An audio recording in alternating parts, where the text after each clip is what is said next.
hoje a gente vai iniciar esse bate-papo, né, dona Vilma? A senhora tem... Esse pouco que eu conheço da senhora, eu já percebi a carga que a senhora tem, né? Nos anos que a senhora é líder desde muito cedo, né? Então, a senhora viu toda a evolução que as pessoas tiveram e a indústria teve. E eu queria introduzir esse bate-papo, né? Como a senhora iniciou dentro da liderança, né? E por que a senhora se tornou uma líder?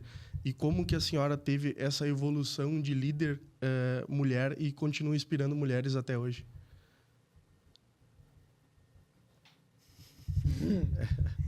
Na verdade, você está falando já depois do acidente do meu marido, porque eu me senti líder depois disso. Antes disso, era uma liderança ao natural, porque a gente sempre lidera os filhos, né? Sim. Toda mulher é uma líder, né? Eu acho que sim. E eu era realmente uma líder um pouco dura até. Os meus filhos brincavam. Linha dura. Os meus filhos perguntavam por que em todas as casas tem medo dos pais e aqui a gente tem medo da mãe. Era ao contrário. Então, realmente, eu tinha muito cuidado nessa liderança. Eu queria que desse certo. Esse era o meu propósito. Estou falando dos filhos. Sim. Né? E eu tive trabalho voluntário em que eu até nem liderava por tabela, mas eu queria ensinar as mulheres de uma vila a serem líderes para melhorar o seu status. Então, eu realmente trabalhei naquela vila muito tempo, alguns anos, e a vila se transformou, porque as mulheres se apossaram desse papel de líder e começaram a comandar a vila. E a vila foi melhorando. Deixa eu perguntar para a senhora, a gente não precisa ser exatamente, né, mas só para contextualizar. Isso foi mais ou menos em quando, dona Vilma? Isso mais ou menos em 60, 62. Formando líderes desde muito cedo. Líderes mulheres na comunidade em 1960. De verdade, a Isso ideia no interior, dona Vilma? A gente levava as mães da cidade, da vila, para a escola e mostrava para ela que dependia delas o melhorar a vila. Sim. E mostrávamos os caminhos.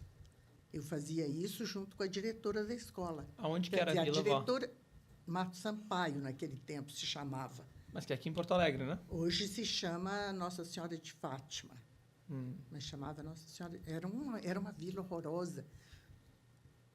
Refúgio de assassinos, de ladrões. Era uma coisa. E foi modificando. Tanto que, depois de algum tempo, eu chegava com o carro, deixava o carro aberto e ia fazer as reuniões. Quando eu voltava, o carro estava limpo. Eles limpavam o carro para ti, né? Era uma coisa incrível. E aí eu já... Isso depois já de 5 anos, eu já entrava na casa deles, já tinha a confiança deles. Dos homens, um pouco mais difícil, porque, normalmente, eles se dedicavam a bebidas. Então, eram homens viciados e não tinham o hábito de trabalho. Até que a gente juntou os homens e conversou com eles e levou ao gabinete do prefeito para reivindicar coisas para a vila, eles se sentiram também com o poder de cidadão. Foi uma vitória nossa. Porque eles se sentiram vistos, né, avó? Hein? Provavelmente porque eles se sentiram vistos. E quando se sente visto, se sente mais empoderado. Completamente. E eu acho que só para introduzir, já que a gente está começando o podcast, primeiro, Gustavo, muito obrigado por estar nos recebendo aqui. É uma honra. Eu já vim aqui outras vezes, espero vir várias outras.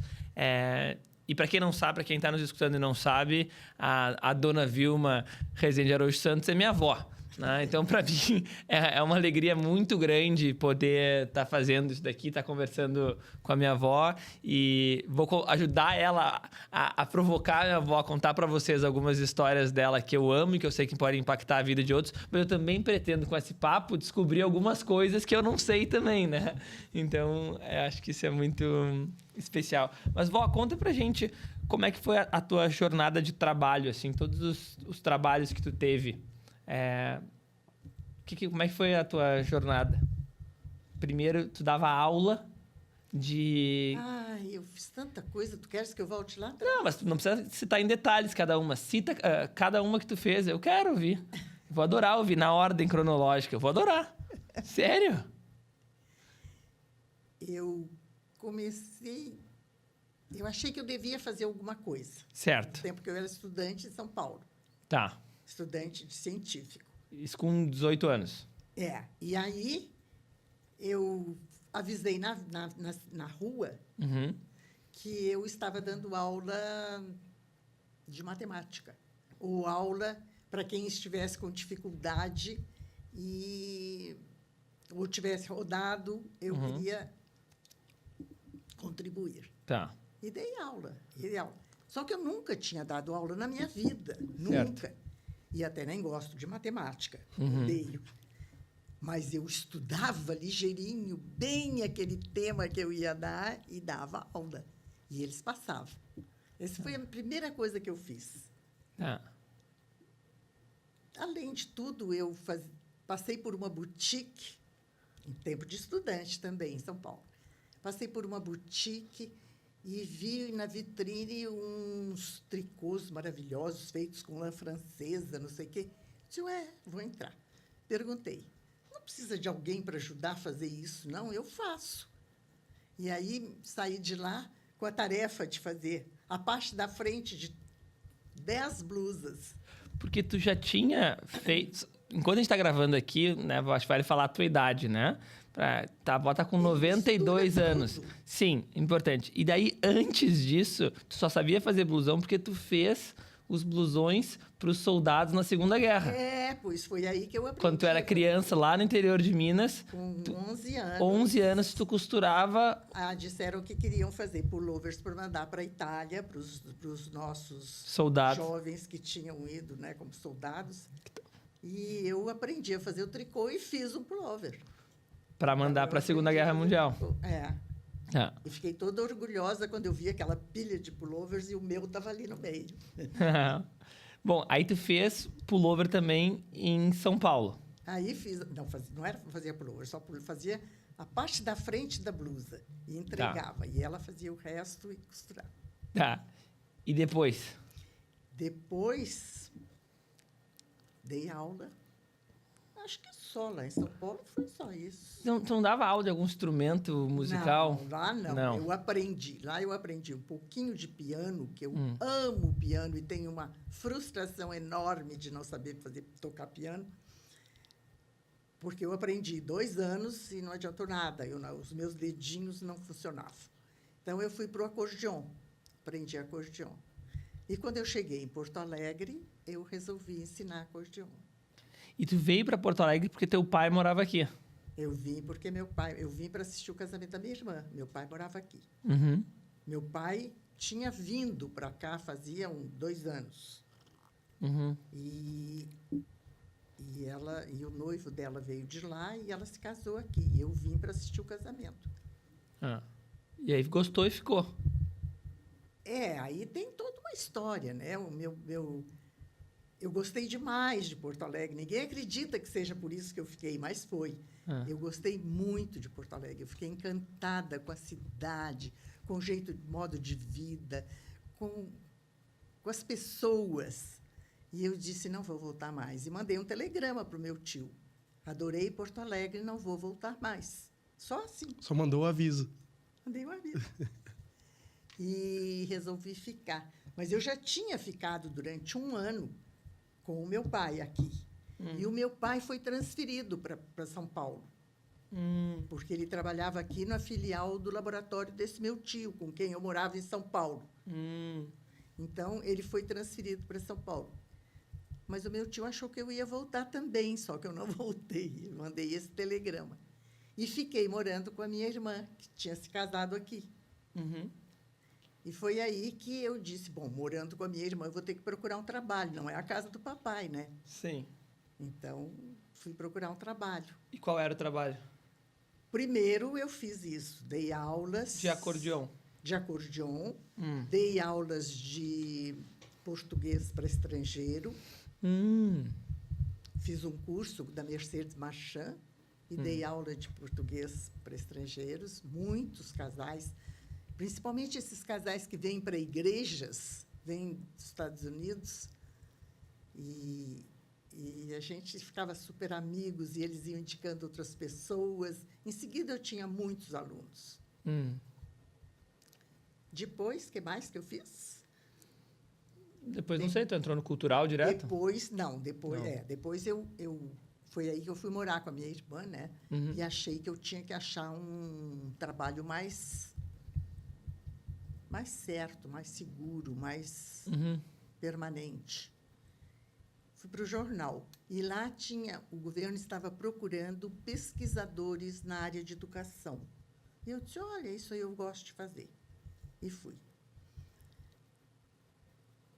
Comecei a fazer, e lá também estava fazendo esse mesmo programa de pesquisa a Célia Ribeiro, que era uma jornalista conhecida, que ela ainda não era, ela era estudante de jornalismo. E ficamos muito amigas. E um dia ela chegou e me disse, olha, estão me convidando para assumir a diretoria do Cultural Americano na área social e cultural, porque a dona Wilna Sturm vai ter neném. E eu não quero, porque eu não quero desviar meu caminho do jornalismo. Tu não queres? Eu, claro que eu quero. E fui lá no mesmo dia, e no outro dia eu comecei a trabalhar. E aí foi tudo adiante, né? Aí tu ficou no cultural um tempo, aí conheceu o vô lá. Aí eu conheci o vô.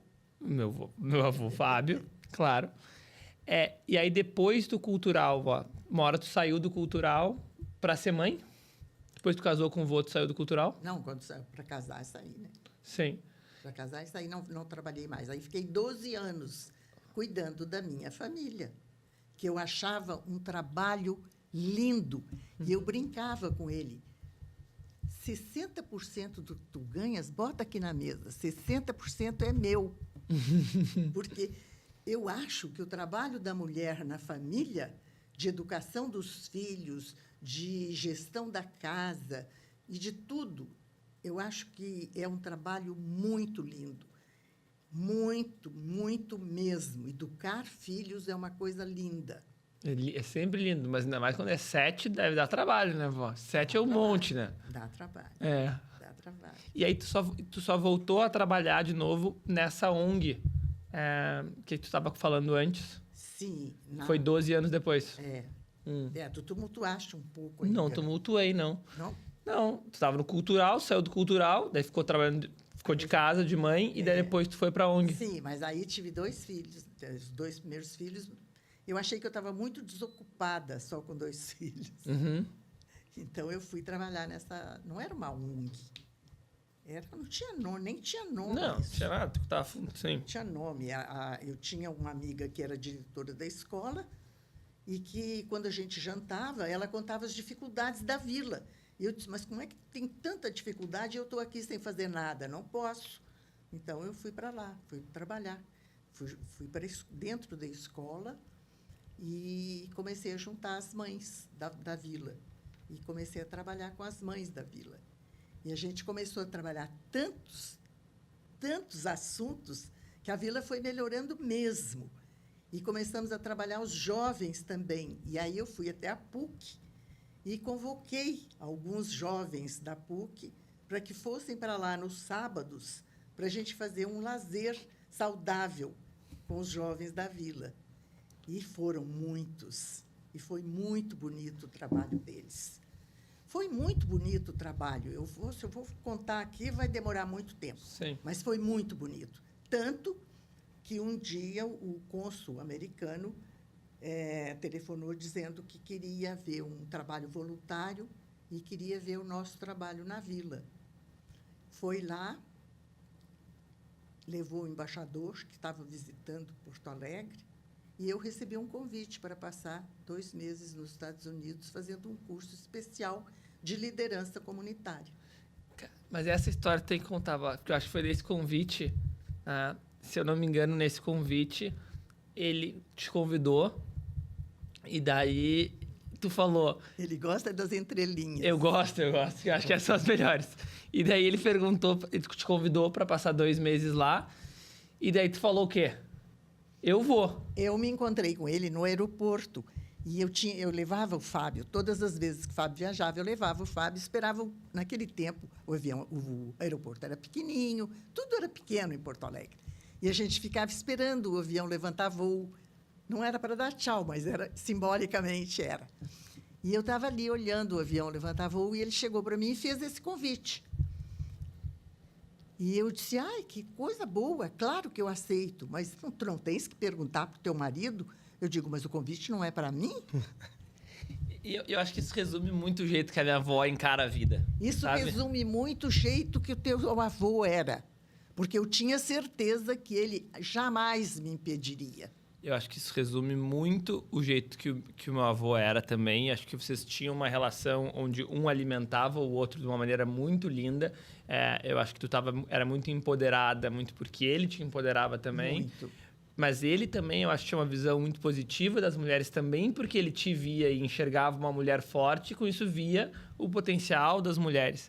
Mas é um jeito de encarar que acho que muitas outras pessoas, muitas outras mulheres no mundo de hoje, principalmente talvez antigamente nem poderia isso, mas talvez ficariam ofendidas com a pergunta, sabe? Como assim eu tenho que perguntar pro meu marido? Tá? E a avó foi com uma naturalidade, com uma brincadeira que é tua, que é tão única tua, né, vó? Ué, não entendi a pergunta, o convite é para mim ou para ele? Ou ele vai também? Não sabia. E acho que essa leveza de encarar os problemas ou as perguntas com leveza, acho que é tão importante, né, vó? Isso era resultado de uma maneira de viver nosso. Era o respeito à individualidade. Havia um respeito enorme, não se fazia perguntas desnecessárias. Eu continuei tendo a minha vida, ele continuou tendo a vida dele, nós continuamos uma vida juntos. Mas isso realmente é difícil de explicar, mas era um respeito um pelo outro, muito respeito. Sim, porque não é trivial, né? Isso, vocês já tinham filhos, vó, nesse convite? Já. Quantos filhos tu tinha? 3. Não, já tinha 3 filhos, a gente tá naquela época. O vô era... Na época já devia ser o maior empresário do sul do país. Eu tinha 3, mas já estava grávida. Então, olha só. Então, o vô era presidente de uma das maiores empresas do sul do país. A avó tinha 3 filhos e estava grávida de outro. E eu acho que é muito lindo ver que em nenhum momento tem um questionamento de não vou ir para uma oportunidade de passar 2 meses estudando de graça nos Estados Unidos, que oportunidade incrível, e não tem nenhuma chance do meu marido não me apoiar. E isso a gente está falando há 55 anos atrás. 55 anos atrás. Então acho que é muito bonito esse nível de parceria que vocês tinham. Eu tinha liberdade, muita liberdade de decisão.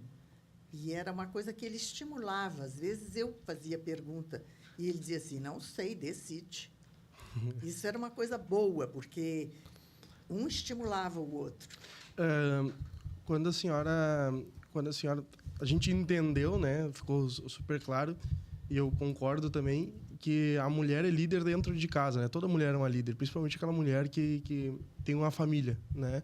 E eu concordo plenamente que um dos papéis mais bonitos e mais cruciais de uma mulher, quando ela é mãe, né? É ser líder dentro de casa e criar os seus filhos, né? Posso até ser entendido mal, eu acho muito mais bonito uma mulher ser líder dentro de casa e cuidar muito bem dos seus filhos do que, por exemplo, sair de dentro de casa, né, seja para fazer o que for, para liderar uma empresa, enfim, Eu acho muito mais digno da mulher, a mulher ser líder dentro de casa. Isso aí eu concordo plenamente com a senhora também. Mas eu queria entender, né, quando que se a senhora vê algum ponto de virada, aonde a senhora viu, agora eu não sou líder só dentro de casa, eu sou líder fora de casa também. Foi quando a senhora começou a trabalhar nessa vila ou a senhora considera isso um pouco mais para frente? Isso não era um trabalho de liderança, isso era uma coisa que eu pretendia contribuir. A senhora nem via isso como liderança. Isso não era trabalho. Agora eu vou discordar da senhora. Eu acho que é um pouco excesso de humildade. É o excesso de humildade. Eu acho que a senhora já era. Claro que era. Não é humildade. Não é. Isso não era trabalho. Isso era uma coisa, era uma contribuição. Isso é uma contribuição de cidadã. Sim. A gente tem que olhar para o lado e ver o que a gente pode fazer. Eu tinha essa oportunidade de fazer isso. Eu não estava fazendo nada de especial.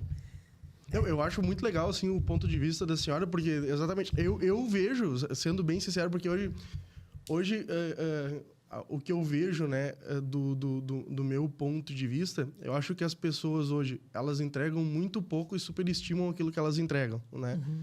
E o teu ponto de vista, né, a senhora acha que a senhora estava fazendo o básico, e não é o básico, pelo menos a nossa régua de hoje, né, Diego? Não é. Não é o básico. Mas eu acho que é diferente. É diferente, mudou muito. Hoje, se me perguntar se eu não critico as mulheres que vão trabalhar fora. Não é isso que eu quis falar. Eu quis dizer que as mulheres hoje, muitas mulheres veem, né, a percepção da mulher hoje, elas veem elas ficarem em casa ser menos digno do que sair de casa. É esse ponto que eu quis trazer. Entendeu? Os dois são dignos. São igualmente. Eu acho assim, lindo, assim. E eu acho que existem papéis, eu digo, até pode pontuar isso melhor que eu, existem papéis que as mulheres nasceram para ser aquilo ali, né? Eu acho que a mulher tem muito mais aptidão para ela ser líder na questão de ensinar, na questão de dar amor, é tudo muito mais natural da mulher. E a gente vê a grande maioria, né? E no seu tempo devia ser muito mais, né? No seu tempo, eu quero dizer, quando a senhora iniciou a sua trajetória como líder, devia ser muito mais homens como líder, né? Hoje também a gente vê isso, muito mais homens como líder. E eu acho que a liderança, eu acho que ela, num todo, se tu for parar para analisar, a mulher tem muito mais aptidão natural para ser o líder, que ela, a partir ela já nasceu para ser uma mãe, né? E ela já é líder ao natural, né? Por isso que a gente tem, assim, o Diego pode me corrigir, mas a gente tem, eu acho que, até psicólogos, né, Diego? Muito mais mulheres do que homens, né? A gente tem mas hoje ela tem a necessidade de se realizar numa profissão, não é? Eu acho que isso é a evolução dos tempos, né?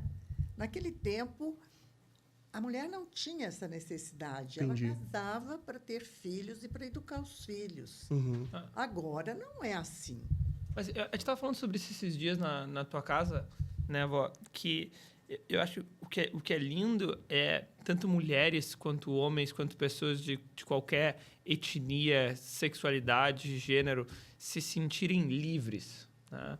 E livres para serem o que quiserem ser, né? E eu acho que o ponto aqui é a gente não rotular como nada sendo melhor ou pior que o outro. Exato. A pessoa que quer... A mulher que quer ser mãe e só mãe não tem nada de errado com isso. Ela tem que se sentir digna e muito. Esse ponto a mulher que eu quis trazer, entendeu?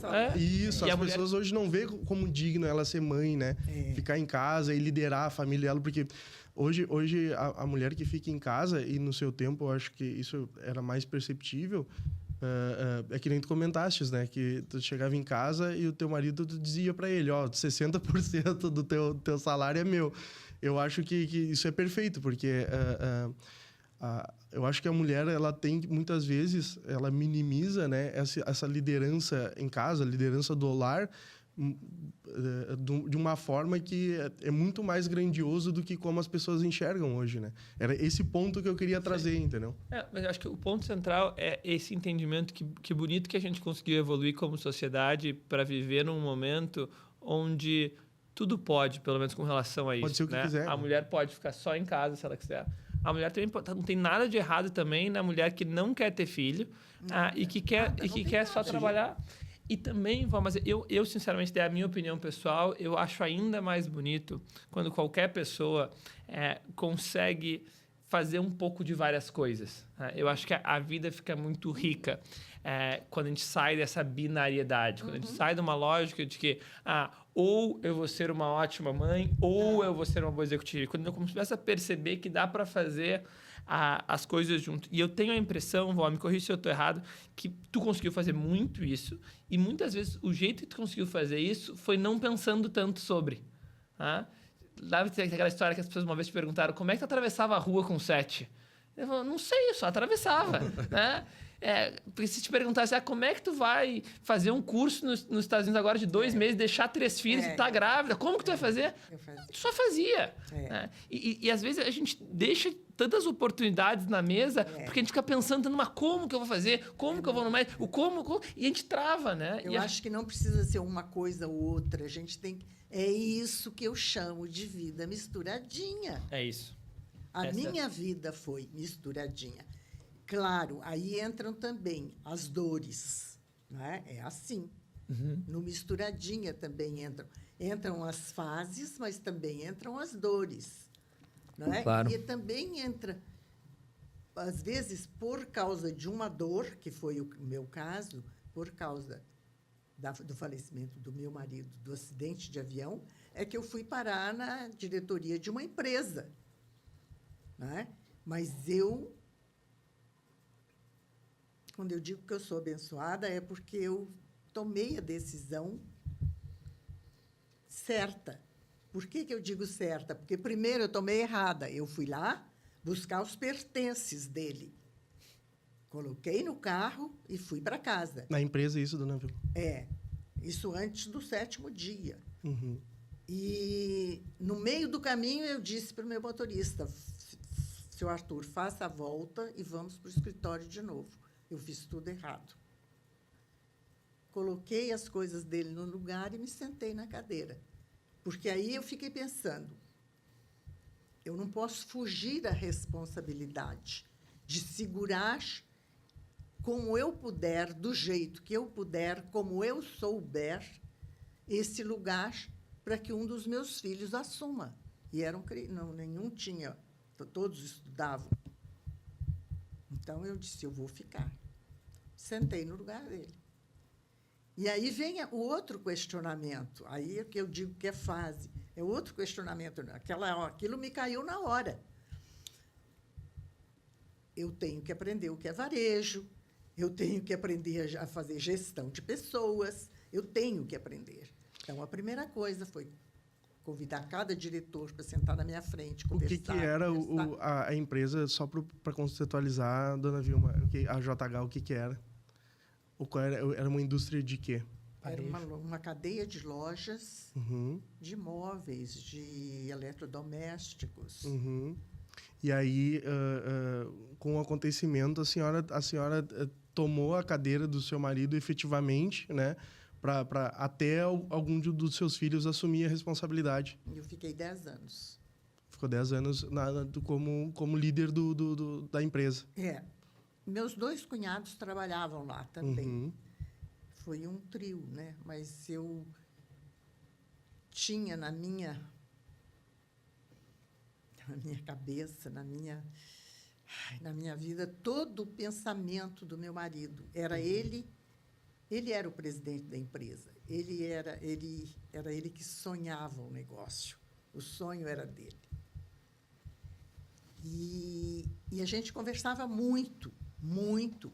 E foi baseada nessas conversas todas que eu me animei que eu conhecia os sonhos dele de curto prazo, de médio prazo, de longo prazo. Os de curto prazo eu até já participava. Então, por que eu vou me escapar disso? Não, eu tenho que assumir. E realmente assumir. Gustavo, hoje de manhã estava eu e tu falando de uma frase que eu adoro, né, que é: confiança não é acreditar que tudo vai dar certo.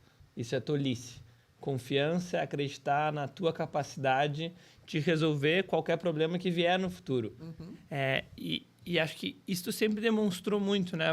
Hoje em dia a gente fala mais de neuroplasticidade, né? Ou de flexibilidade mental, ou de growth mindset. Quantas vezes na tua vida tu não te reinventou?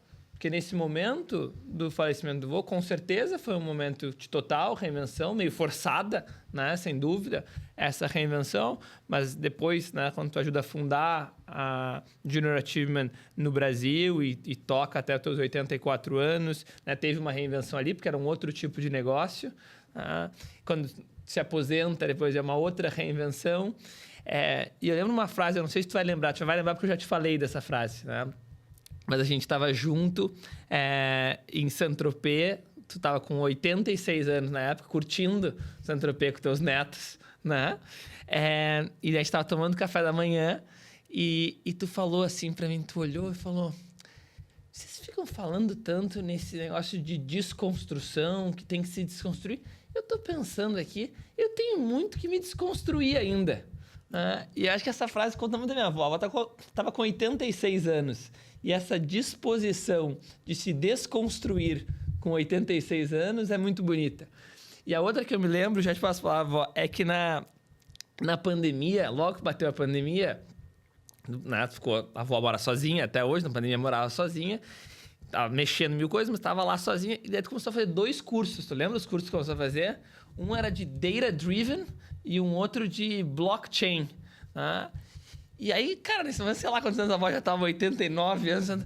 Eu falei, vó, tu tá de sacanagem, cara. Não é possível. Nem eu entendo direito o que é Data Driven e tal. Mas ela olha pra mim assim, mas tu não acha que eu deveria? Eu fico falando em tantas empresas. Eu tô dizendo que eu falei, cara, é óbvio que tu deveria estar completamente com razão.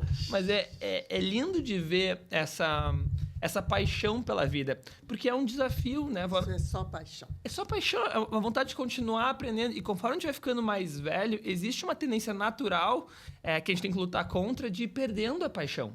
De ir perdendo porque a gente já conhece a vida e a gente vai achando... Não pode. Não pode. A avó tem uma frase que eu amo, que ela há muitos anos ela odeia a frase que as pessoas falam no meu tempo. Né? Ora, no meu tempo é agora. Né? Eu tô viva aqui. Né? Se eu achar que no meu tempo era antigamente... Ô, dona Vilma, só pegando o gancho, né? Pra gente continuar ali na sua evolução, né? A gente tava falando ali desde quando foram os seus trabalhos, né? Então, pessoalmente, eu acho que a senhora é uma líder nata desde quando a senhora conversou a sua história ali, né? Inclusive, na parte externa, né? Tu era líder dentro de casa e depois tu começou a ser líder fora. E na minha opinião, eu considero já a senhora como uma líder quando a senhora estava fazendo, né, os trabalhos voluntários. Mas daí a senhora acha, na sua opinião, a pergunta, né, o questionamento, que a sua virada como líder, então, foi quando tu assumiu a empresa da família? Não. Também não? Não, já para trabalhar, não foi para liderar. Para liderar. Até hoje, tu acha que tu nunca foi líder, então, vó? Não quer decepcionar nós com a resposta. Tocou a JH Santos. Acho que a gente lidera em alguns momentos da vida, mas não me considero uma líder, não. Não. Deixa eu quero ouvir tua opinião de uma opinião que eu tenho muito forte sobre a vida, que é meio não popular hoje em dia, e eu queria ouvir o que tu acha sobre isso. Pode discordar completamente, tá? As pessoas me perguntam muito sobre as diferentes gerações, principalmente no mercado de trabalho, né? E meio colocando isso como se fosse um grande problema, sabe? Como é que a gente faz para essas gerações diferentes se darem bem? E eu sou da posição que eu não acho que tem um conflito geracional tão grande. Eu acho que conforme a gente vai aprendendo, a gente vai evoluindo como sociedade, os bons costumes vão mudando, né? Os benchmarks, né? O que é ideal, o comportamento numa reunião vai mudando, o que é adequado, o que não é adequado. Mas não é que existem comportamentos adequados para a geração Y, comportamentos adequados para os baby boomers. Não. A gente vai entendendo o que funciona mais em reuniões e vai entendendo que isso funciona melhor. E daí a gente vai entendendo a cultura de cada empresa. Mas eu não vejo essa distinção tão clara entre gerações. E eu acho que tu traz muito isso, né, vó? Tu sempre lidou com gerações diferentes com uma naturalidade gigantesca, né? Agora, eu acho que é muito natural que a geração nova seja diferente da minha geração. Óbvio. Porque o mundo mudou, as coisas evoluíram, muitas coisas aconteceram que no meu tempo não existiam. Agora, eu sinto que seria mais rico se os jovens prestassem um pouquinho de atenção ao passado. Porque no passado também tem as coisas inteligentes, as coisas significativas, as coisas que foram criativas e as coisas que trazem sabedoria. Isso que o Diego faz de querer saber o que eu pensava, o que eu achava, como é que eu me comportava, isso, com certeza, vai fazer um pouquinho de diferença em tudo que ele sabe hoje. E os meus netos todos fazem isso. Eu acho isso muito importante. Eu acho que a geração não pode ignorar a história. Porque uma geração, cada geração é fruto do resultado da anterior. É fruto da anterior.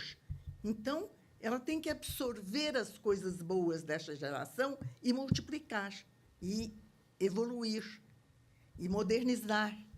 E depois ter a preocupação de passar para outra geração. Mas a gente entra de novo naquele conceito que a gente estava falando antes, da não binariedade. Né? Porque daí, quando a gente vai falar de gerações, a gente tem que parar de achar... Porque é dos dois lados, da geração mais nova, de achar que a gente que sabe, porque a gente é mais novo, esses velhos não sabem nada. Mas também precisa terminar com a ideia dos mais velhos, que também tem muito... esses mais novos não sabem nada, a gente sempre fez assim. Não, isso é bobagem. Precisa acontecer a troca. Os dois têm para ensinar. Por isso que eu digo que não acho que tem conflitos tão grandes geracionais. Tu ensina as pessoas a escutarem, a perguntarem, a trabalharem junto. Todos os estudos mostram que empresas que são diversas, e dentro dessa diversidade, a gente está falando de diversidade geracional também, prosperam mais, porque têm habilidades diferentes. A inteligência fluida, ela é mais forte quando a gente é mais novo. A inteligência cristalizada tende a ser mais forte quando a gente é mais velho. Então, tem características diferentes que podem ir se complementando, mas precisa existir um interesse genuíno dos dois lados, de aprender, de se flexibilizar, de entender que, cara, tem coisas ali para eu aprender. Na hora que acontecer isso, o mundo vai andar mais depressa. Sem dúvida. Porque isso é a essência da vida, sabe? É a misturinha, sabe? Aí também a vida é misturadinha. As gerações têm que se misturar. Elas têm que aprender umas com as outras. Não pode haver essa história, o jovem não sabe nada, o jovem não está se importando com o mundo. Que isso? Estão todos aí estudando e preocupados em em melhorar a vida dos humanos. Né? Deixa eu fazer um questionamento para a senhora, dona Vilma. Agora que a gente entrou nessa questão geracional, né? Tu pegou várias gerações, né? Pelo que eu vi, tu não te considera, né? Que tu liderou. Mas o mundo inteiro considera. Vou avisar a senhora que o mundo inteiro considera que a senhora foi líder a vida inteira, tá? Deixa eu entender, e eu queria esse questionamento que a gente aproveitar, que a gente está falando sobre tempo, né? Conforme foi a evolução, né, de tudo, da tecnologia, tudo e das pessoas, e a senhora liderou várias gerações, a senhora encontrou, né, diferentes dificuldades com diferentes gerações e alguma coisa assim que a senhora percebeu que foi bastante diferente de uma geração e de outra? Muitas coisas. O que a senhora poderia pontuar? Bom, tecnologia é uma coisa... Não, tecnologia, né? É indiscutível, né? A tecnologia é indiscutível. É que nem eu comentei antes, né? A gente teve uma evolução da pré-história, da história, né? onde a gente usava carroça. E até 100 anos atrás, a carroça era o único meio de locomoção, carroça e cavalo, né? E dos últimos 100 anos para cá, o que a gente teve de evolução é absurda, né? Perguntaste. É uma diferença incrível entre a época que eu nasci e a época em que eu estou aqui. Sim. É uma diferença inacreditável. Mas quando a gente fala de pessoas, dona Vilma, assim, quando a gente fala de pessoas, o que a senhora viu, assim, das pessoas, as atitudes que as pessoas tiveram, a autorresponsabilidade, enfim, o que as pessoas tinham diferente, o que tu notou? Eu não acho que sejam diferentes. Esse é meu ponto, eu concordo 100% com a avó. Eu não acho que as pessoas Acho que a gente é sejam igual. diferentes. Perfeito. Eu acho que as pessoas vivem de acordo com o seu mundo. Uhum. Agora, elas serão mais inteligentes se elas souberem mesclar. Estudar, lembrar como é que foi e o que elas podem aproveitar da geração anterior. Isso é aquilo que a gente falou um pouquinho antes. Eu acho que não pode haver essa má vontade de uma geração com a outra, é o contrário. Quase que um boicote, né? Pois é, isso não é bom. Tem que ser o contrário. Tem que haver... Sabe, eu acho que o pulo do gato é ouvir. Falar ouvir mais o jovem e falar ouvir mais o e ouvir velho. menos. Falar menos e ouvir mais. É ouvir bastante. Porque no momento em que tu escutas a história, tu apreendes alguma coisa. Puxa vida, isso era uma sabedoria. Aprende os erros e os acertos, essa né? atitude. Ao mesmo tempo em que eu escuto um jovem falando, eu visualizo um futuro muito bom. É importante ouvir. É importante ouvir. E acho que o ponto da avó, acho que a gente pensa muito parecido com relação a isso. As pessoas seguem sendo pessoas. O mundo externo mudou. Obviamente, os comportamentos mudaram de acordo com esse mundo externo. Os problemas mudaram. Obviamente, as pessoas hoje tendem a ser mais ansiosas do que eram antigamente, por causa dos estímulos, mas também tem outros problemas que tu tinha antigamente. As pessoas eram catatônicas antigamente, né?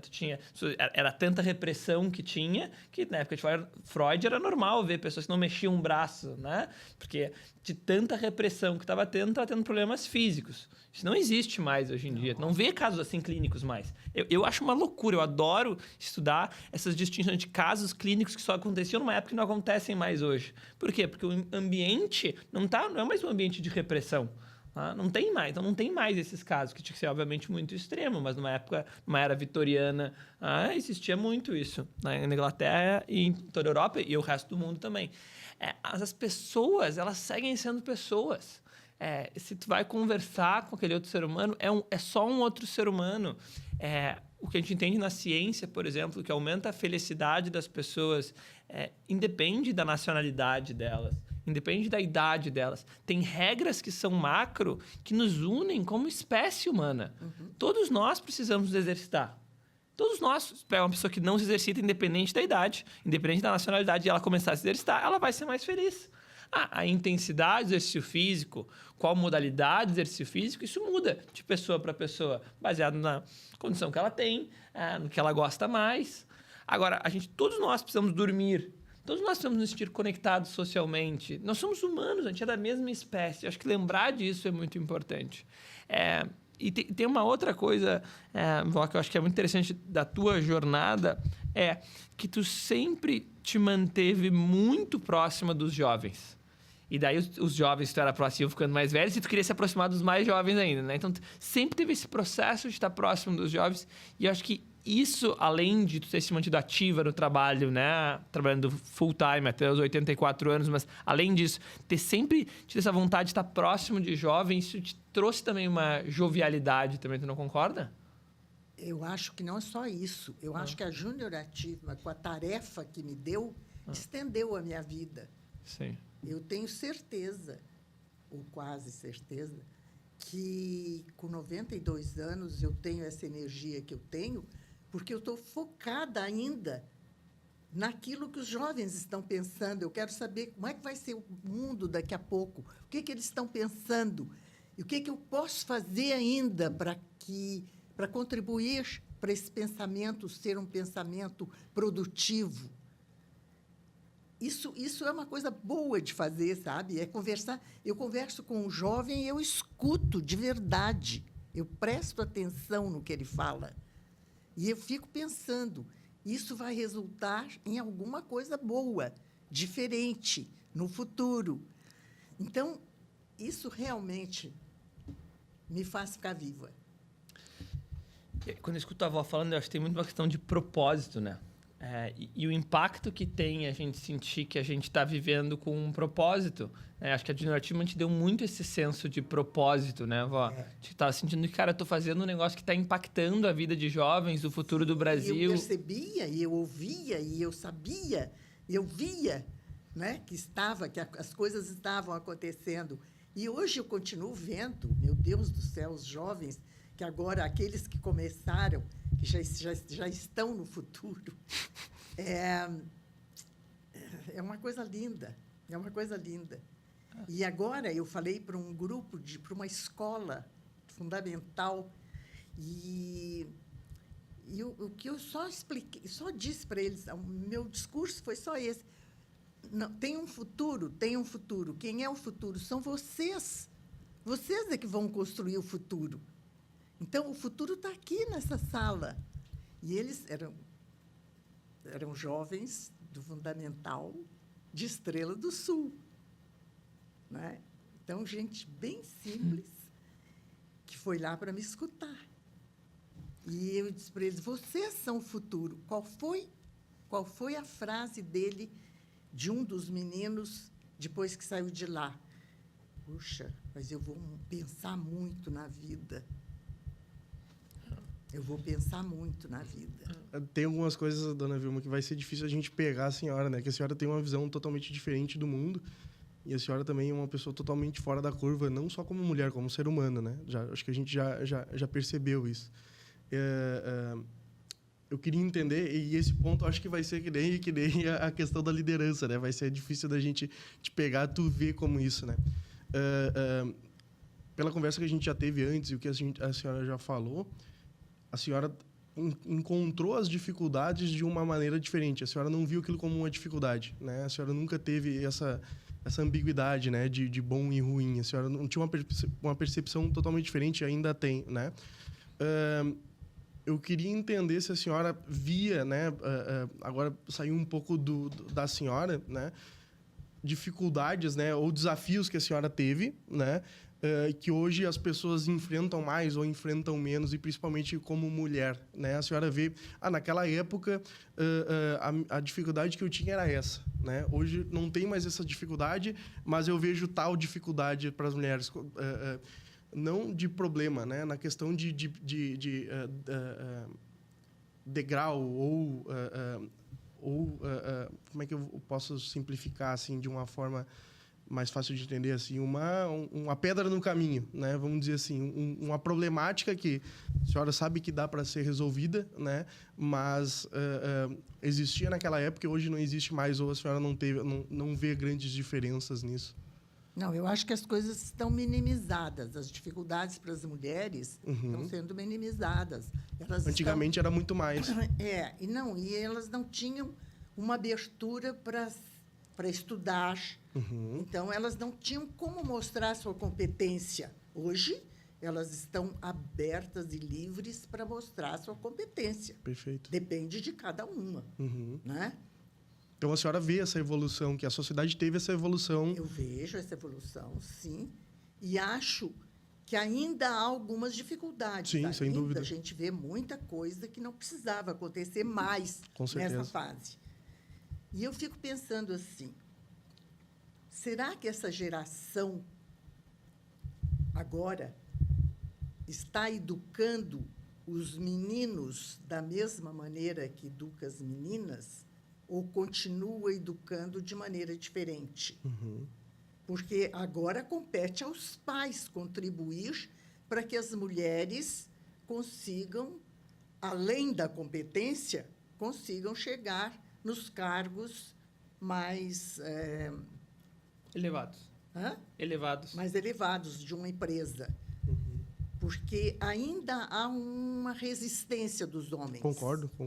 Ainda há. Mas sabe o que eu sinto, e me corrija se tu pensa diferente, mas eu sinto que o momento que a gente está vivendo como mundo, e aí isso entra nessa disputa de gênero que a gente está se referindo aqui, mas em muitas outras também, é que a gente precisa trazer uma certa não polaridade, um certo não conflito. A gente lembrar esses jovens, por exemplo, que eles podem ser o que eles quiserem. que não tem nada de certo ou de errado, de ruim, de bom, porque eu acho que eu não sei o quanto tu está por dentro desses dados, mas tem vários dados mostrando que tem muitos meninos sofrendo hoje em dia, que estão sentindo que é errado ser homem, que se sentem culpados por ser homem. Tá tudo errado, é a educação. Exato. Então, assim, eu acho que o modelo que precisa ser focado nas casas, dos pais, nas escolas, é falar que tudo pode, no sentido de direitos humanos, né? No sentido de que, portanto, que eu não invada o direito do outro.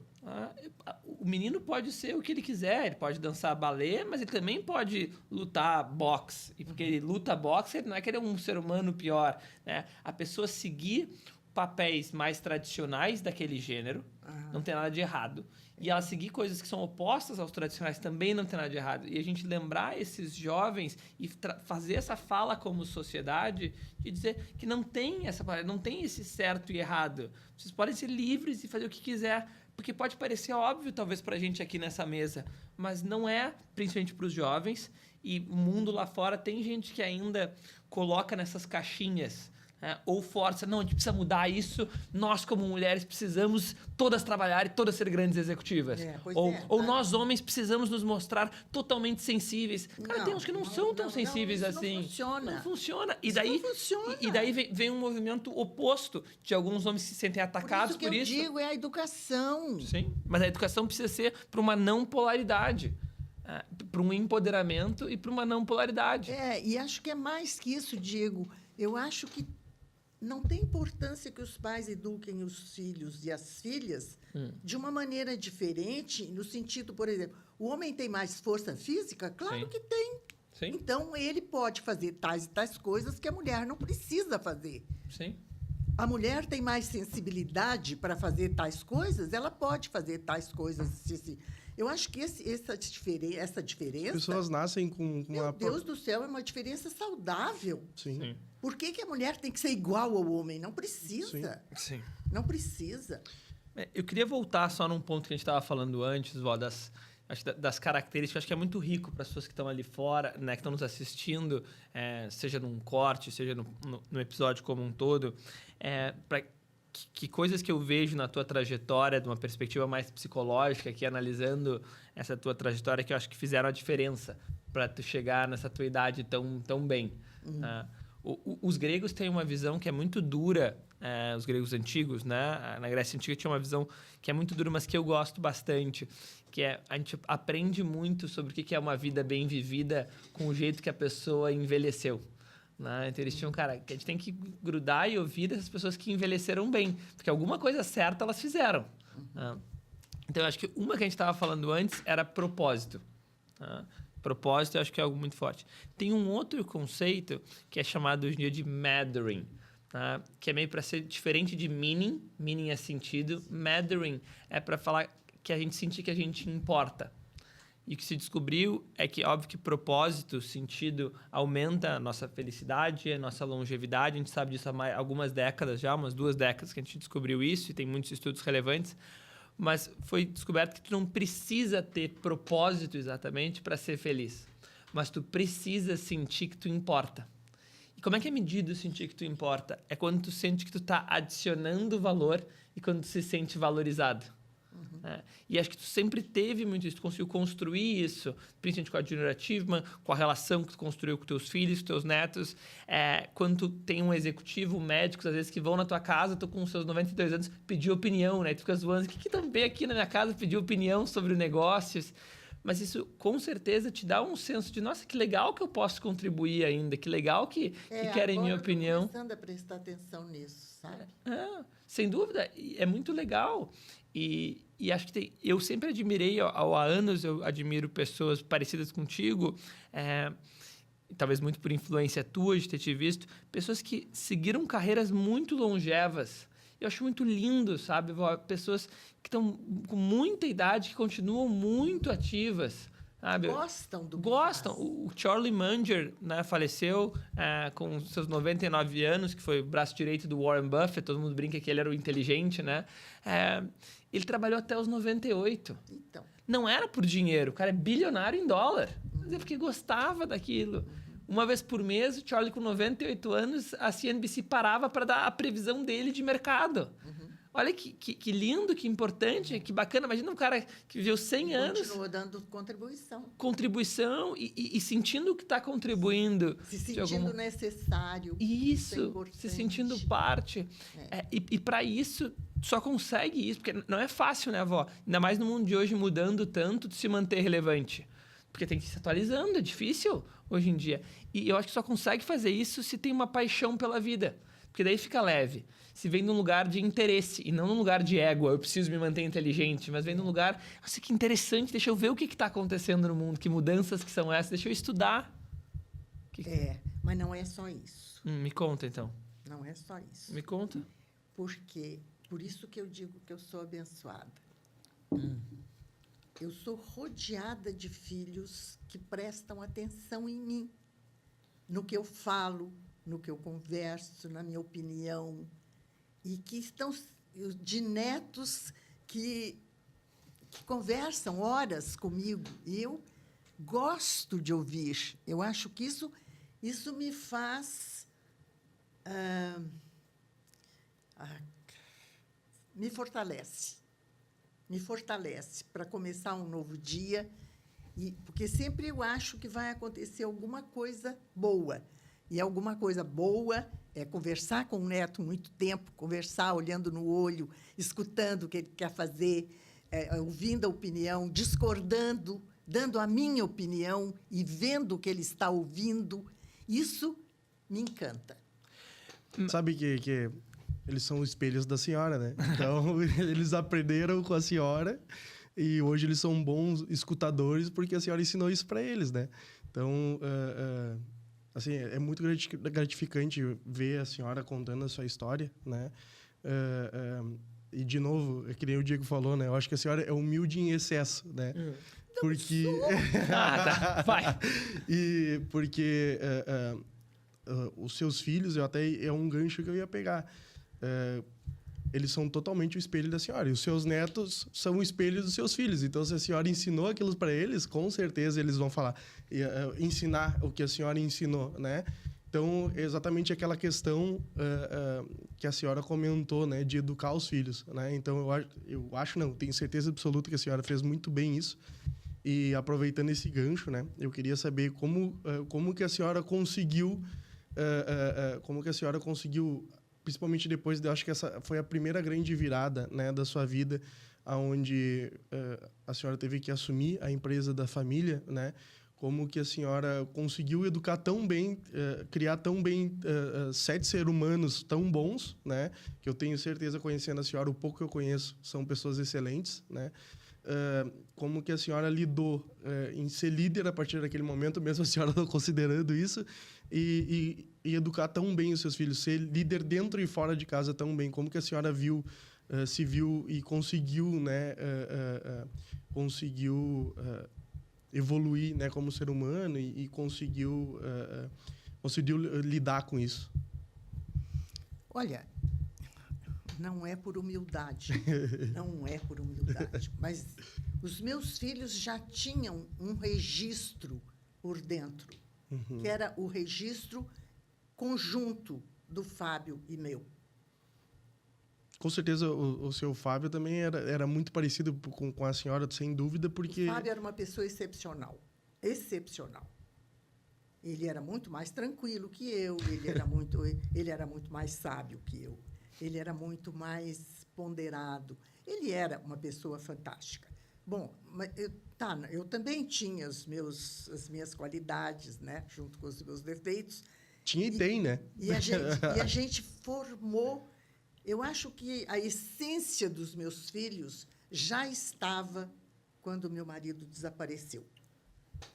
Porque o primeiro movimento que eu fiz na minha casa, depois do acidente dele, nos demos as mãos na mesa e eu disse: nunca mais vou perguntar para vocês se vocês fizeram tema de casa.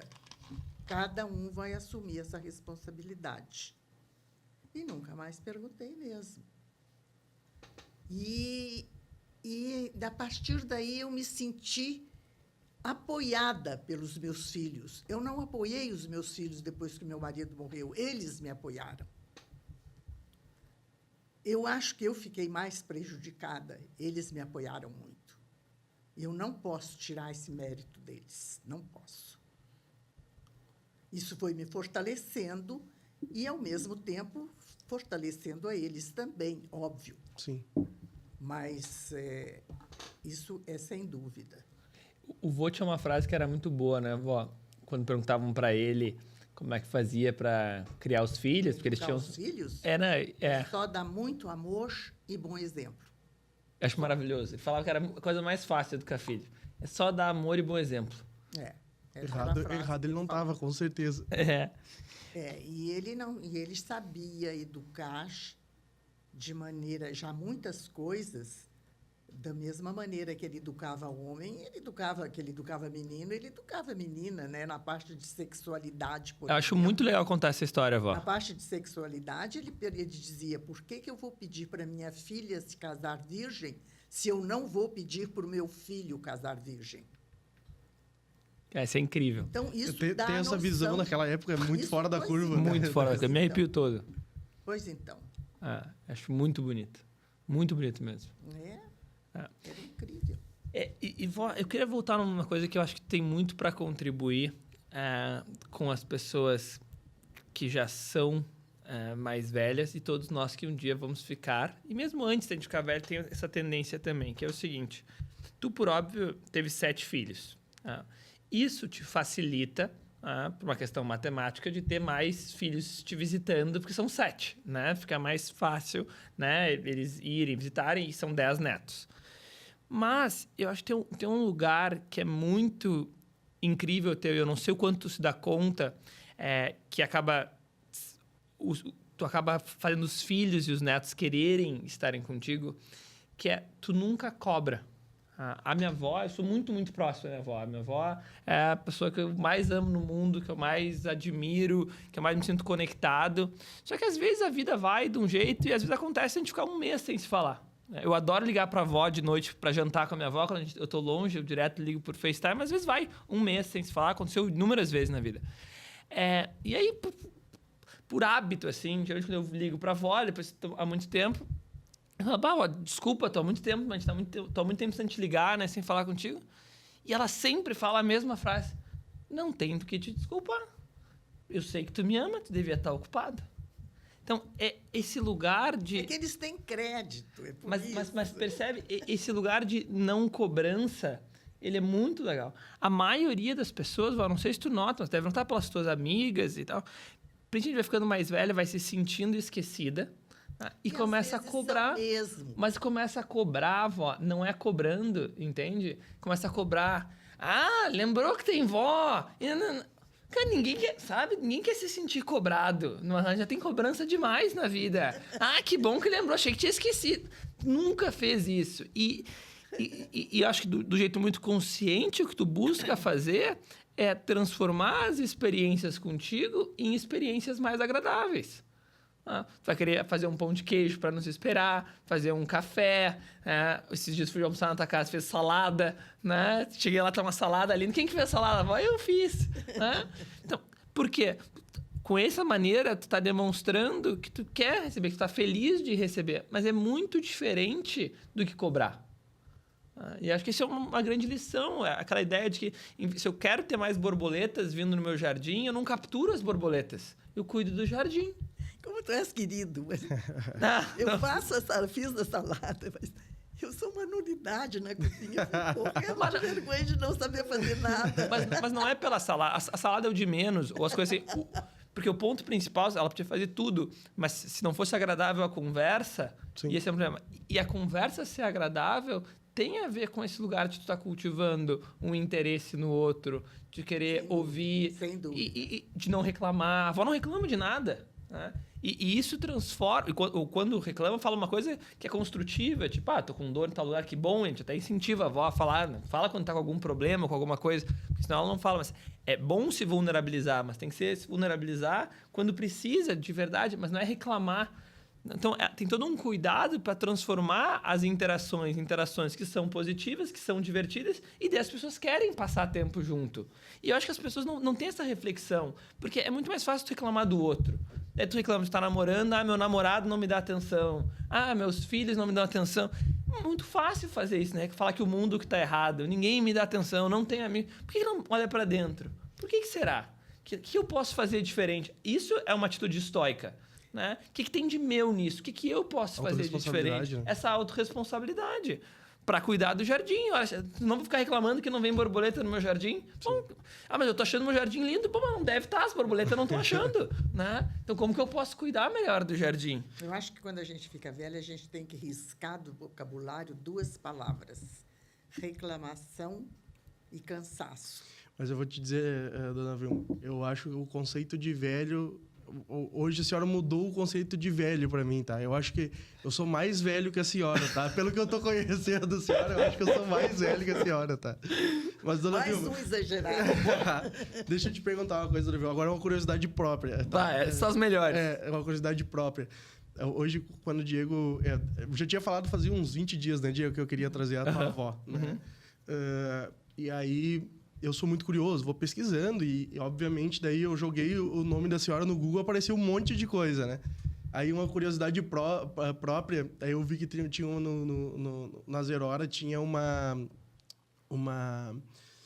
notícia falando sobre a história da JH, né? E aí eu queria saber por que a JH era conhecida como a loja das... como é que é? Barbadíssimas. Das Barbadíssimas. Conta pra nós o que é... Por quê? Todo mês de novembro, era o mês das Barbadíssimas. Já criaram Black November, Black Friday, a senhora... Era no mês das Barbadíssimas. Esses dias eu estava vendo um programa de televisão. Que é muito bom, né? Pro gaúcho, as Barbadíssimas é incrível. Eu estava vendo um programa de televisão, um programa... Não vai botar isso, naturalmente, mas um programa da TV Pampa, e não era da TV Pampa, era da TV Pampa, aquele Atualidades. E alguém disse a palavra Barbadíssimas, e o outro, lá no outro canto, disse assim, JH Santos. Eu fiquei muito curioso, assim, para saber por que tinha, né? Porque é chiclete, pro gaúcho é chiclete, né? Fica na cabeça. Não, né? Até hoje ainda tem, é muito... foi muito legal essa sacada. Eu tenho mais uma última história que eu tenho anotado aqui que eu queria contar. A última. Das que eu tenho anotado é a última. Mas que era... Eu não sei se tu vai... Óbvio que tu vai lembrar. Há uns anos atrás, eu não tenho ideia quantos anos atrás. Talvez uns 10 anos atrás. Tu começou a se dar conta e veio reclamar... Reclamar não, veio comentar que tu estava achando que estava passando muito rápido a vida. Né? E os anos estavam passando muito rápido. E aí tu decidiu que tu não ia prestar mais atenção nas coisas. E tu começou a fazer vários exercícios de prestar atenção. Né? Mais ainda, porque eu acho que tu sempre prestou muita atenção, mas mais ainda. E aí falou, não, eu vou então agora comer a torrada, prestando atenção no croque da torrada. Eu vou no final do dia lembrar tudo que eu fiz no dia de hoje, eu vou listar essas coisas. E, de fato, eu noto, né? Eu notei na época e tu conseguiu manter essa mudança, né? De estar com mais presença ainda. Não que tu não tinha presença antes, mas aumentou ainda mais. E eu acho que é muito bacana falar disso por 2 motivos. Porque tu já estava com teus 80 e muitos mudando um hábito, que não é nem um pouco fácil, e foi espontâneo teu. E outro, porque eu acho que no mundo de hoje tem muito esse lugar da gente não ter... presença, com todos esses estímulos, é celular, é televisão, é tanto estímulo o tempo todo, que a gente perde presença. E daí a gente tem essa sensação de que a vida passa rápido. Eu morei 6 meses no Butão, né? Quando eu voltei, morei de janeiro a final de junho. Quando eu voltei, a galera, em julho, né, agosto, as pessoas assim, nossa, já tá na metade do ano, passou voando. Eu falava para vocês que estavam aqui, para mim demorou um monte. E não é porque tava ruim lá, mas é porque lá era uma vida muito tranquila. É uma vida onde eu meditava, eu lia, eu escrevia, eu caminhava. E aí é outro ritmo a vida. Então a gente precisa resgatar isso, né? E eu queria, sei lá, que tu contasse um pouquinho de como foi esse teu processo de prestar mais atenção. Mais do que isso, eu acho que as pessoas muito assoberbadas, muito atarefadas, muito trabalhadoras do Brasil devem prestar atenção na vida. Prestar atenção mesmo. Genuinamente. Prestar atenção significa saborear cada coisa que faz. Saborear prestando atenção. E a gente faz muita coisa sem prestar atenção. Enquanto está trabalhando, a gente corre daqui, corre dali, faz isso, faz aquilo, e não presta atenção na vida. E a vida é o caminho. A gente tem que quando a gente vê, está com 90 anos. A gente tem que ver como é que foi a estrada toda. Eu queria ter enxergado uma margarida plantada ali na estrada, um coelhinho correndo por aqui. Não deu tempo. Tem que prestar atenção na vida, no caminho da vida. Porque a vida é um presente. Eu considero a vida um presente. Acho que a gente tem algumas obrigações com esse presente. Primeiro é conduzi-lo bem. Com alegria, seria o melhor de tudo. Mas prestando atenção é obrigação. Porque, senão, a gente fica sem lembranças. Tem que prestar atenção. E depois que eu saí da do Júnior Achievement, que foi uma época foram 20 anos assim, de pura alegria. Eu dançava o tempo todo, o Brasil inteiro, feliz da vida. Eu me levantava 4 horas da manhã para pegar o voo das 6, ia a Brasília, voltava, ia a Bahia, voltava. Era uma correria incrível. Às vezes, eu não prestava atenção. Mas, como era uma coisa que eu gostava muito e que o propósito era bom, a intenção era boa, tudo era bom, não tinha nada ruim, então, tanto fazia levantar 4, levantar 3, não tinha a menor importância. Mas eu acho que a gente tem que... Não são todas as pessoas que estão no Júnior Ativo, mas se estivessem, eu nem ia recomendar isso. Porque Júnior Ativo é a melhor coisa do mundo. A gente vê jovem se transformando o modo de pensar, aumentando a sua autoestima, sabendo que é capaz de conduzir a sua vida de maneira satisfatória.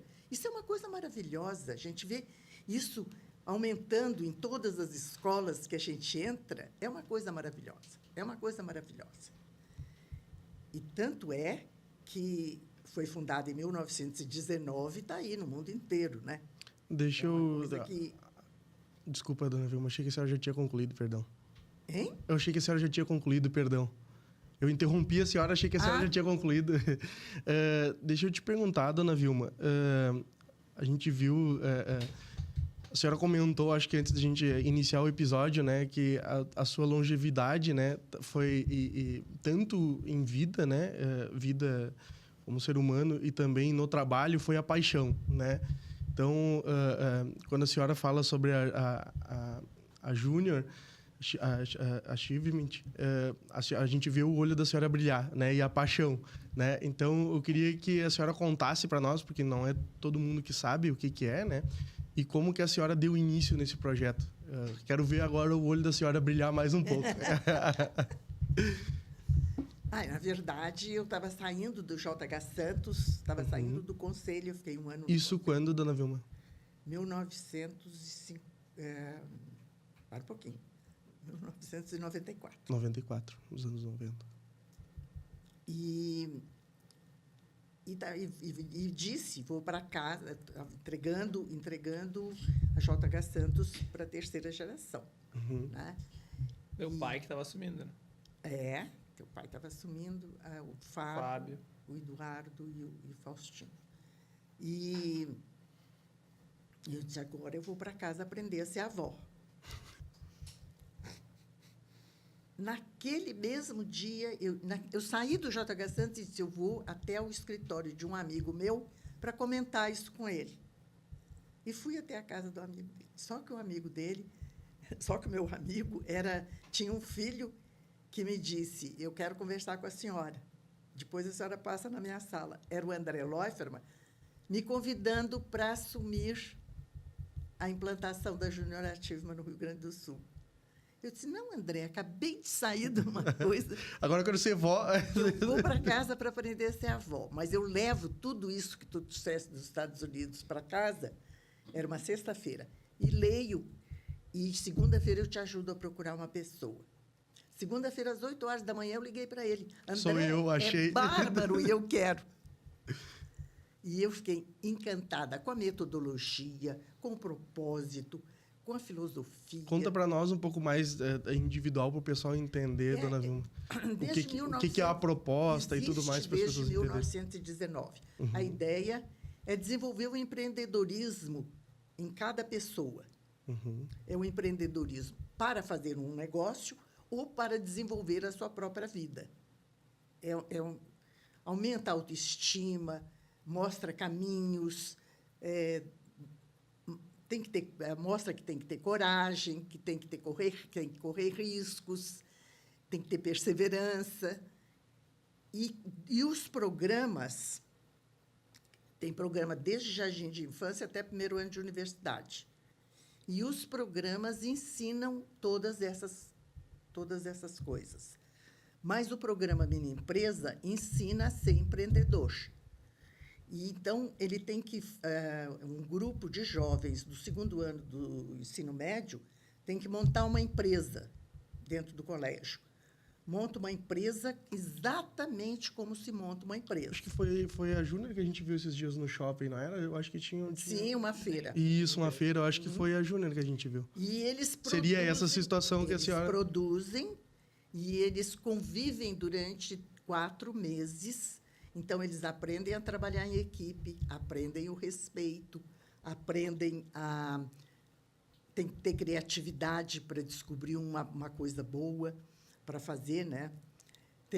Depois tem todo o tempo de produção, tem que ter qualidade. Depois do produto pronto, tem que vender, tem que tirar o valor do imposto e só não entrega para o governo, entrega para uma instituição, mas tem que deixar registrado qual foi a instituição, quanto foi que deixou. É tudo exatamente como uma empresa, tudo. Isso dá para os jovens uma noção diferente de vida, sabe? Porque eles se percebem capazes de enfrentar qualquer coisa. Eu acho que não existe no mundo nada melhor. Nada, nada, nada. É uma coisa... E eu gosto de conversar com os jovens depois que eles passam pelo programa e gosto de conversar com os voluntários, porque para cada 25 jovens eu preciso de 4 voluntários, um da área de produção, de finanças, de marketing e de Jurídico? Hã? Jurídico? Talvez. Não, e de recursos humanos. Recursos humanos. Então, eu preciso... Pessoas já com conhecimento. Pessoas de empresa. Empresas. Pessoas de empresa. Então, qual era o meu trabalho? Era ir a uma empresa, buscar o dono da empresa para financiar, para patrocinar, né, a jornalismo e ceder voluntários, funcionários deles. Então, eu pegava 4 voluntários. Aí, eles se submetem ao treinamento, porque tem o programa, tem a metodologia, não pode fazer diferente, tem que ser aquilo. Claro, acrescentando o que ele sabe na sua própria área, né? Quando ele está ensinando para os jovens. Então, ele fica ali 4 meses com aqueles jovens. No dia da formatura, tu não podes imaginar que emoção. Os meninos choram, os voluntários choram. É uma coisa linda, porque eles fazem um vínculo de quem realmente aprendeu alguma coisa. É muito bonito. Foi a melhor coisa que eu fiz na vida. Legal. Além dos meus filhos. Então, caminhando para o final, né, dona Vilma, eu tenho certeza que, se dependesse de mim, a gente ficava fazia umas 2, 3 temporadas, tá? Do podcast só com a dona Vilma, tá? Para aprender, eu até comento com a Bruna que eu conheci alguns líderes, né? Um deles até a senhora conhece, que se eu tivesse oportunidade, se eu dissesse, bom, agora eu quero virar executivo, né? Que o meu viés é totalmente empreendedor, né? Mas eu quero virar um executivo agora. Quem que eu quero acompanhar, né? Para me aprender, para ser uma pessoa melhor executivo. E essas duas pessoas eu tinha no meu caderninho anotado. Eu sempre digo para mim, se eu tivesse 1 ano da minha vida, eu queria passar 6 meses com esse cara e 6 meses com esse cara. Agora, então, eu vou colocar, tá? Depois desse episódio, a senhora também nesse caderninho, que eu também gostaria de acompanhar a senhora 6 meses da minha vida para aprender contigo, tá? Então, eu também posso, até me emociono, que eu gosto muito de conhecer as pessoas e saber sobre história, né? E a dificuldade que teve, enfim. E hoje eu posso elencar o episódio como o melhor episódio que a gente teve. Querido. Obrigado. Eu nunca vi o Gustavo chorar. Eu tenho 3 anos com ele. Querido. Meu Deus. Mas, gente, é só gostar da vida, viu? Só isso. Porque tu encontras caminho e solução para tudo. Tudo. Sabe que a minha sogra me ajudou uma vez, logo que eu era recém-casada, estragou uma torneira no meu apartamento e eu cheguei na casa dela de mau humor. E ela me disse, não fica de mau humor com uma torneira, muitas torneiras vão acontecer na tua vida. É assim, é isso, é a mesma coisa que uma misturadinha. A gente acha solução, sabe? A gente acha solução para tudo. Tem as dores, porque tem muita gente que, quando eu falo assim, eu às vezes me acho até leviana quando eu falo assim, porque isso não está mais, né? Tá, mas não quer dizer. Depois a gente edita. Quando eu falo, eu fico me achando leviana, porque eu sei de pessoas que sofrem de verdade, sofrem muito. Muito, episódios muito sofridos. Mas eu sei, eu também sofri muito. Muito. A maior dor da minha vida, perder o Fábio. Foi a maior dor da minha vida. Mas a gente põe a alegria numa gavetinha e guarda. Não pode esquecer essa gaveta fechada.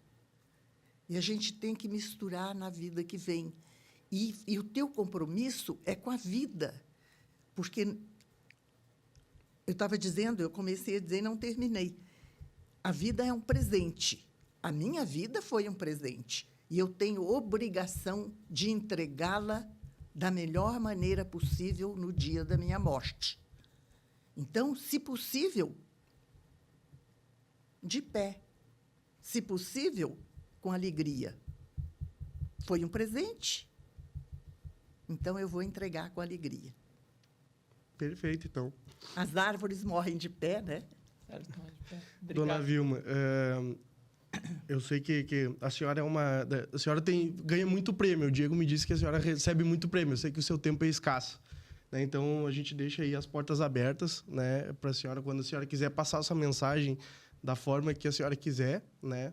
E eu tenho certeza que a senhora inspira muitas pessoas e a senhora pode inspirar muito mais pessoas ainda, porque a gente vê, né, que pessoas líderes que nem a senhora, e principalmente quando tem uma idade mais elevada, e até a gente conversou, eu e o Diego, que as pessoas, os executivos, né, eles têm muito ensinamento a passar, participam de muitos eventos, de premiações, e as pessoas não ficam sabendo disso, do quão grande é o ensinamento que as pessoas podem passar, né?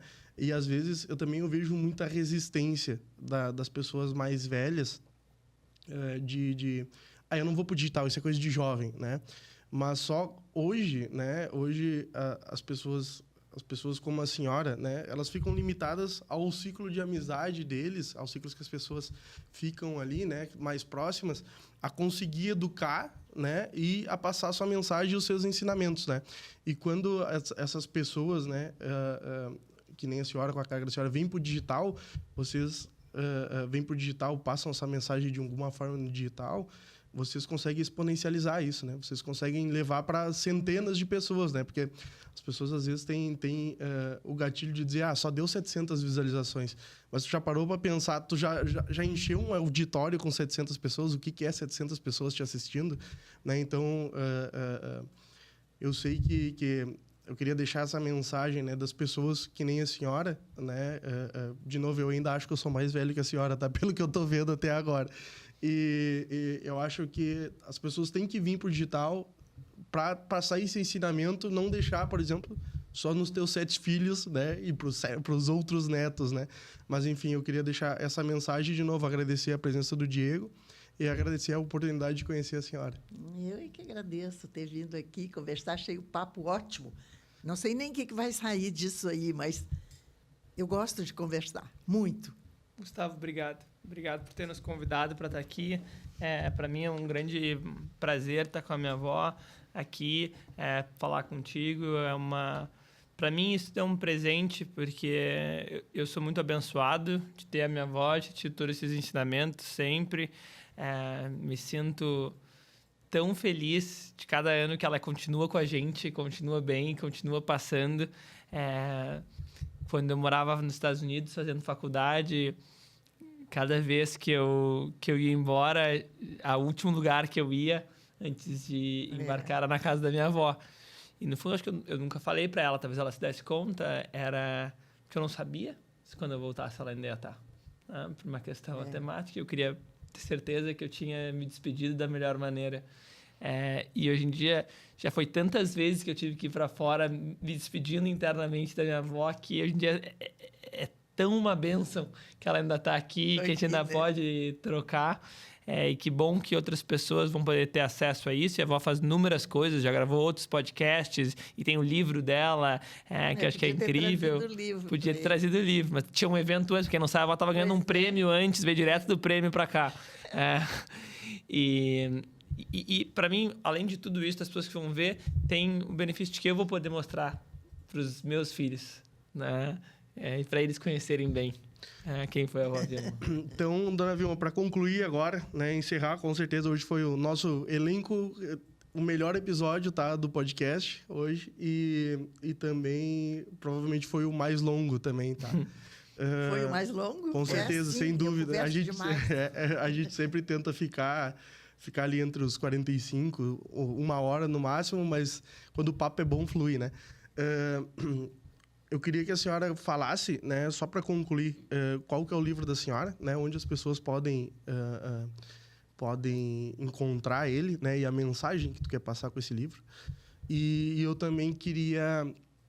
A senhora, eu segui a senhora no Instagram ali, mas daí a senhora não tem conteúdo lá no Instagram, né? A senhora posta fotos de eventos, das fotos da senhora, mas onde as pessoas podem te encontrar daí? Como é que é a sua rede social? Nossa, meu Agora eu passei um papo de jovem para a senhora. Pois é.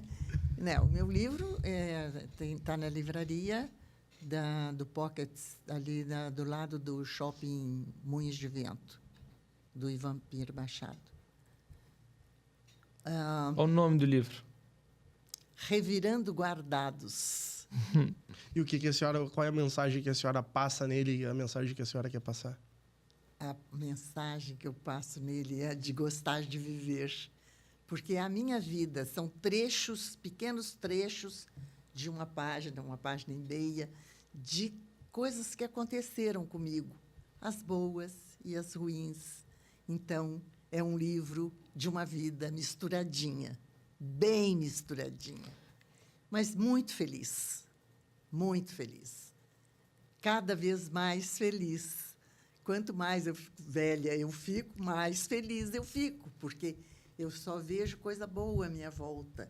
Eles me protegem, sabe?